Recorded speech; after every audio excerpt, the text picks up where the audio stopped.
Felipe Nover é um peso galo das Filipinas que durante um tempo era visto como próximo a Georges St-Pierre e Anderson Silva. Porém, se ele era tão bom a ponto de gerar essas comparações, por que não ouvimos falar mais nele?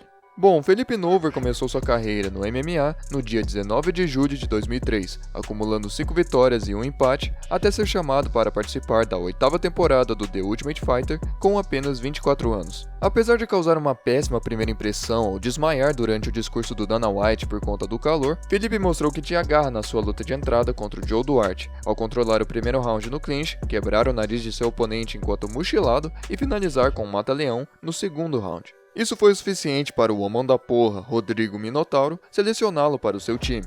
Depois de um tempo de programa, Felipe lutou contra David Kaplan, um lutador que pregava o tempo todo que era impossível nocauteá-lo e que era visto como favorito, pelo menos para o Frank Mir. Logo no começo, Felipe já acertou uma sequência de cruzados que derrubaram o David. Apesar do David tentar ao máximo segurar o Felipe para dar uma pausa nos socos, ele conseguiu levantar a postura e encaixar mais alguns, o que levou o David a expor as suas costas, o que levou ao mata-leão do Felipe, fazendo a luta durar praticamente 1 minuto. Isso impressionou bastante o Dana White a ponto dele dizer: reminds me of a GSP. When GSP was that young, I think this kid has so much potential. It's scary. Depois disso, Felipe lutou contra o George Hoop. Felipe acertou uns cruzados logo de cara, o que o ajudou a levar a luta para baixo. No chão, o Jorge fez um bom trabalho de raspagem para conseguir ficar por cima. Porém, o Felipe ficou trabalhando para conseguir uma chave de braço que depois de um tempo ele adaptou para uma Kimura, o que fez o Jorge bater. Isso levou o Dana White e o Minotauro a elogiá-lo bastante, principalmente quando o Minota disse: Felipe, he become a mean guy. He's a bad guy when he's gonna fight, you know. Anderson Silva, he's the same way as him. He goes for bang. Com essa vitória, Felipe se classificou para a final contra o seu companheiro de treino, Efraim Escudeiro.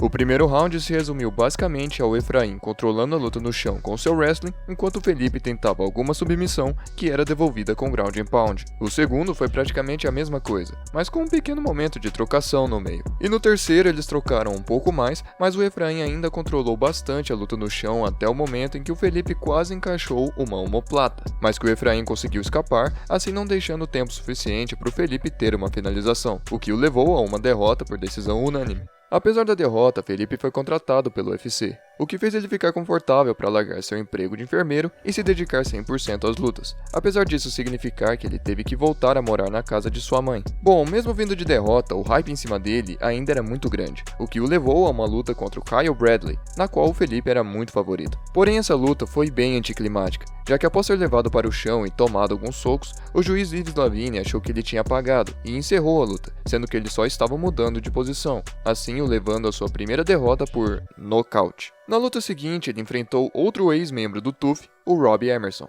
A luta foi basicamente o Emerson tendo controle no chão e na grade. Apesar do Felipe ter encaixado 2 guilhotinas perigosas, uma no primeiro e outra no terceiro round, Emerson saiu com a vitória, o que significava a terceira derrota seguida do Felipe e sua saída do UFC.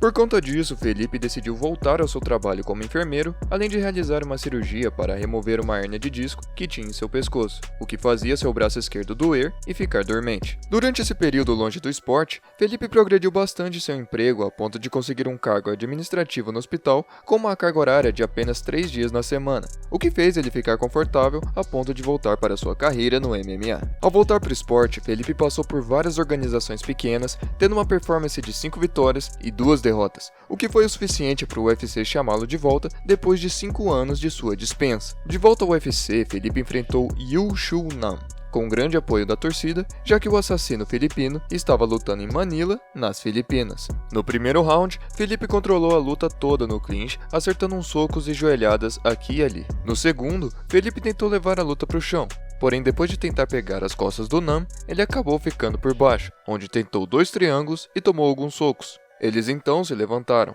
e após um tempo em pé, Felipe levou o Nam para o clinch e depois para o chão, onde sofreu um pouco no ground and pound no final do round. E no terceiro, quem buscou a luta agarrada foi o Nam, levando o Felipe para o clinch logo no início e em seguida para o chão, onde não aconteceu nada além de uma tentativa de triângulo de mão do Nam, em um ground and pound de desespero para encerrar a luta. Apesar do Nam claramente ter causado mais dano, 2 dos 3 juízes acharam que o controle do Felipe nos rounds 1 e 2 foram demais, o que lhe rendeu uma vitória dividida e sua primeira dentro do UFC. Depois dessa luta, Felipe enfrentou Zubaira Tukhugov, No primeiro round, ninguém fez nada por 4 minutos, até que o Zubaira pegou um dos chutes do Felipe, o levando para o chão por 1 segundo, o que deu início a uma breve trocação franca, que quando acabou, eles voltaram a não fazer nada. No segundo, eles continuaram a não fazer nada, até o Zubaira acertar um overhand de direita, que derrubou o Felipe. Ele então ficou no chão, mas o Zubaira preferiu não engajar com o Felipe. Ele então se levantou, e os dois voltaram para a velha estratégia de não fazer nada. E no terceiro, Felipe veio mais agressivo com seus chutes, enquanto que o Zubaira tentava acertar o overhand mais uma vez, até que o Felipe acertou um chute alto que levou a luta para o chão, com o Zubaira ficando por cima.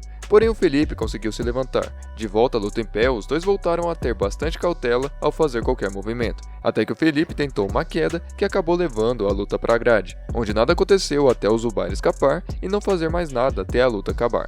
Basicamente, uma versão um pouco melhor, talvez por ter sido só de 3 rounds, de Marreta vs Walker. E por algum motivo, o Zubaira levou a vitória por decisão dividida. Com essa performance, eu acho que o UFC já não tinha muito mais paciência com o Felipe, já que eles colocaram ele contra a lenda Renan Barão em Brasília ainda por cima.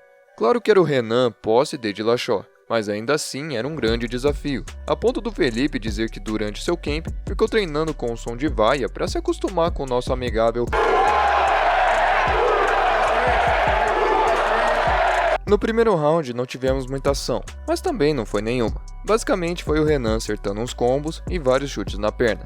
No segundo foi praticamente a mesma coisa, mas com o Felipe acertando alguns jabs, uma combinação saindo do clinch e sendo levado para o chão no final. E no terceiro, o Renan começou acertando uns jabs e diretos. Felipe começou a revidar, o que levou o Renan a botá-lo para baixo, mas que ficou lá só por 1 minuto, sem acontecer nada. Depois disso, o Renan acertou alguns contragolpes e tentou trabalhar o clinch. Depois disso, eles trocaram um pouco em pé, até o Renan conseguir uma demorada queda que fez o tempo acabar e resultar em uma vitória por decisão unânime para ele. Com essa derrota, eu acredito que o UFC já estava pronto para mandar o Felipe embora, mas como ele tinha uma última luta em seu contrato, eles decidiram colocá-lo para enfrentar um cara que estava chegando no UFC, o Rick Glenn. No primeiro round, ambos os lutadores acertaram bastante, mas com o Felipe acertando os golpes mais pesados, como esses 2 chutes na cabeça. No segundo, os dois começaram acertando alguns golpes leves, até que o Rick conseguiu controlar o Felipe no clinch durante alguns minutos. Ao se separarem, Rick acertou alguns chutes na perna e alguns diretos até levar a luta de volta para o clinch, e acertar algumas joelhadas. E no terceiro, os dois entraram em uma trocação franca, com ambos acertando bons golpes, até o Rick buscar novamente o clinch. Enquanto buscava quedas, Felipe defendia todas elas, até que o juiz os separou. Mas não levou muito tempo para que eles voltassem para o clinch. Mais uma vez, o Rick buscou as quedas, o Felipe as defendeu, mas dessa vez ele saiu de lá sozinho. Eles então trocaram alguns socos e voltaram para o clinch. Mas dessa vez o Rick conectou algumas joelhadas, socos e até pisões até a luta acabar, levando o Felipe a mais uma derrota. Depois dessa derrota, Felipe decidiu encerrar a sua carreira como lutador e focar em sua carreira como enfermeiro, o que foi uma boa escolha, porque meio que o 2020 chegou e digamos que a gente precisava mais de profissionais da saúde do que profissionais da violência, a ponto dele receber um salve do seu ex-patrão, o Dana White. Então, essa foi a carreira do suposto novo Anderson Silva e Georges St-Pierre. Pra ser sincero, eu sei que ele não ia chegar no nível dos caras, mas acredito que se ele tivesse a cabeça 100% pra luta, ele poderia ter chegado muito mais longe. Sei que é meio estranho falar isso, já que em certo ponto ele decidiu largar seu emprego e voltar a morar com a sua mãe só pra focar em lutar. Porém, a escolha dele de ficar em Brooklyn no período em que MMA era ilegal em Nova York demonstra um certo receio de sair de casa pra buscar o melhor. O que é uma pena, porque, mesmo com uma academia pequena, a evolução do Felipe é gritante. Quando conhecemos ele, seus oponentes só precisavam levar ele para baixo e tomar cuidado com guilhotinas e omoplatas. Mas em sua última luta, ele defendeu 11 tentativas de quedas. E mesmo tendo perdido quando enfrentou um nível de talento um pouco mais alto, todas as suas derrotas foram por decisão, a não ser por aquele erro do Yves Lavigne, sendo que algumas delas foram divididas.